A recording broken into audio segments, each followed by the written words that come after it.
وعلشان الانعكاس بتاع النضارة فهعمل كده.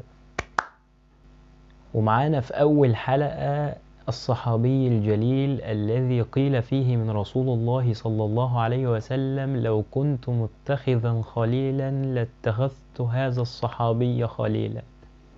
إنه رجل عظيم القدر رفيع المنزلة، عبدا لله ومتأسيا برسول الله صلى الله عليه وسلم، جاهد في الله وأنفق ماله كله في سبيل الله. نصر رسول الله صلى الله عليه وسلم يوم خذله الناس، وآمن به يوم كفر به الناس، وصدقه يوم كذب به الناس. إنه أفضل الصحابة بلا خلاف، إنه أول من آمن من الرجال في الصحيح، إنه من وزن إيمانه بإيمان الأمة فرجح إيمانه. كان شبيها برسول الله صلى الله عليه وسلم. إنه من دعا إلى الإسلام فما كبى ولا نبى ولا تردد، وإنما بادر إلى الإسلام ولا تلعثم. وما كان لأصحاب الفطرة السوية أن يتلعثموا في خير دعوا إليه. وكيف لا يبادر إلى الإسلام وقد صاحب رسول الله صلى الله عليه وسلم، وقد علم صدقه وأمانته وحسن سجاياه وكرم خلقه. علم أنه لا يكذب على الخلق صلى الله عليه وسلم، فكيف يكذب على الخالق جل وعلا؟ ما جربت عليه كذب قط. أما لسان مقاله فأشهد أن لا إله إلا الله وأشهد أن محمدا عبده ورسوله. وتمتد يده إلى المصطفى صلى الله عليه وسلم لتكون أول يد تمتد إلى الحبيب صلى الله عليه وسلم. لقد كان مثاليا في كل شيء حتى في أيام الجاهلية، فلا عجب أن تراه أفضل رجل بعد رسول الله صلى الله عليه وسلم بعد إسلامه. فكما قال رسول الله صلى الله عليه وسلم: خياركم في الجاهلية خياركم في الإسلام إذا فقهوا. كان مألوفا محببا سهلا، وكان رجل ذا خلق، وكان رجال قريش يأتونه ويألفونه لعلمه ولتجارته وحسن مجالسته. وجعل يدعو إلى الله وإلى الإسلام من وثق به ومن يغشاه ويجلس إليه. حرم على نفسه الخمر في الجاهلية فلم يشربها قط، لم يشربها في الجاهلية ولم يشربها في الإسلام، ذلك لأنه كر على رجل في الجاهلية وهو سكران، فكان يضع يده في الغائط أعزكم الله يدنيها من فيه، فإذا وجد ريحها صدف عنها فحرمها على نفسه رضي الله عنه وأرضاه. وقال هذا الصحابي الجليل وهو في مجمع من أصحاب رسول الله صلى الله عليه وسلم: ما سجدت لصنم قط، وذلك لأني لما ناهزت الحلم أخذني أبو قاحفة بيدي وأخذني إلى مخضع فيه الأصنام، وقال لي: هذه آلهتك الشم العوالي، وذهب. فدنوت من الصنم وقلت له: إني جائع فأطعمني، فلم يجبني. وقلت له: إني عار فاكسني، فلم يجبني. فألقيت عليه صخرة فخر لوجهه. كان قرين النبي في شبابه. من ذا الذي سبق للإيمان من أصحابه؟ من الذي أفتى بحضرته سريعا في جوابه؟ من أول من صلى معه؟ من آخر من صلى به؟ من الذي ضاجعه بعد الموت في ترابه؟ فاعرفوا حق الجار.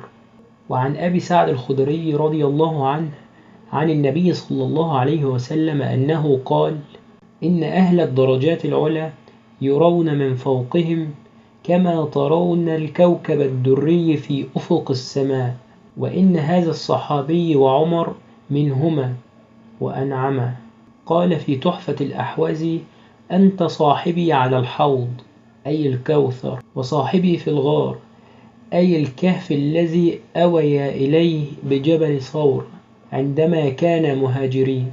وعن هذا الصحابي رضي الله عنه أنه قال: قلت لرسول الله صلى الله عليه وسلم وأنا في الغار: لو أن أحدهم نظر تحت قدميه لرآنا. قال له: وما ظنك باثنين والله ثالثهما. وعن أبي الدرداء رضي الله عنه قال: كنت جالسا عند رسول الله صلى الله عليه وسلم إذ أقبل هذا الصحابي وأخذ بطرف ثوبه حتى أبدى عن ركبتيه، فقال النبي صلى الله عليه وسلم: أما صاحبكما فقد غامر. وقال: يا رسول الله، إني كان بيني وبين ابن الخطاب شيئا فأسرعت إليه ثم ندمت، فسألته أن يغفر لي فأبى علي، فأقبلت إليك فقال: يغفر الله لك ثلاثا. ثم إن عمر ندم، ثم ذهب إلى بيت فسأل عنه، فقالوا: إنه عند رسول الله صلى الله عليه وسلم. فأتى إلى النبي، فجعل وجه النبي يتمعر صلى الله عليه وسلم، حتى أشفق الصحابي الذي نتحدث عنه، فجثى على ركبتيه فقال: يا رسول الله، أنا كنت أظلم. فقال رسول الله صلى الله عليه وسلم: إن الله بعثني إليكم فقلتم كذبت. وقال هذا الصحابي: صدقت، وواساني بأهله وماله، فهل أنتم تاركوا لي صاحبي؟ فما أوذي بعدها. عن أبي هريرة رضي الله عنه قال: سمعت رسول الله صلى الله عليه وسلم يقول: من أنفق من زوجين من شيء من الأشياء دعي من أبواب الجنة. يا عبد الله، هذا خير. فمن كان من أهل الصلاة دعي من باب الصلاة، ومن كان من أهل الجهاد دعي من باب الجهاد، ومن كان من أهل الصدقة دعي من باب الصدقة، ومن كان من أهل الصيام دعي من باب الصيام وباب الريان. وقال هذا الصحابي: وهل يدعى منها كلها أحدا يا رسول الله؟ قال: نعم، وأرجو أن تكون منهم. وفي رواية أخرى من حديث ابن عباس قال صلى الله عليه وسلم: وأنت منهم. عن أبي هريرة رضي الله عنه قال: قال رسول الله صلى الله عليه وسلم: من أصبح منكم اليوم صائما؟ قال هذا الصحابي: أنا. فأتبع وقال: من تبع منكم اليوم جنازة؟ قال هذا الصحابي رضي الله عنه: أنا. قال: فمن أطعم منكم اليوم مسكينا؟ قال هذا الصحابي أيضا رضي الله عنه: أنا. قال: من عاد منكم اليوم مريضا؟ قال الصحابي رضي الله عنه: أنا. فقال رسول الله صلى الله عليه وسلم: ما اجتمعنا في امرئ إلا دخل الجنة. روى أبو القاسم عن ابن أبي مليكة أن رسول الله صلى الله عليه وسلم لما خرج رسول الله صلى الله عليه وسلم وهذا الصحابي إلى ثور، فجعل هذا الصحابي يكون مرة أمام النبي صلى الله عليه وسلم ومرة خلف النبي صلى الله عليه وسلم، فسأله عن ذلك فقال له: إذ كنت خلفك فخشيت أن تؤتى من أمامك، وقال له: إن كنت أمامك خشيت أن تؤتى من خلفك. ولما انتهي إلى الغار قال له: والله لن تدخله قبل أن أدخله قبلك، فإن كان فيه شيئا فأصابني دونك. فمن ضمن هذا الحديث لما دخل رسول الله صلى الله عليه وسلم وضع رأسه على حجر هذا الصحابي الجليل فنام فلدغ ولم يتحرك مخافة أن ينتبه رسول الله صلى الله عليه وسلم حتى سقطت دموعه على وجه النبي، فقال له النبي صلى الله عليه وسلم: ما لك؟ قال: لدغت، فداك أبي وأمي. فتفل رسول الله صلى الله عليه وسلم فذهب ما يجده. هكذا كان يحبه هذا الصحابي رضي الله عنه وأرضاه، وكان يمكن أن يفديه. وعن عائشة رضي الله عنها في حديث الهجرة الطويل فيه: ثم بدأ لهذا الصحابي أن يبتني مسجدا في داره، وكان يصلي فيه ويقرأ القرآن، فتقذف نساء المشركين وأبناءهم ليسمعوا. وكان هذا الصحابي الجليل بكاء عندما يقرأ القرآن، وكان هذا الصحابي الجليل رجلا لا يملك عينيه، بكاء إذا قرأ القرآن.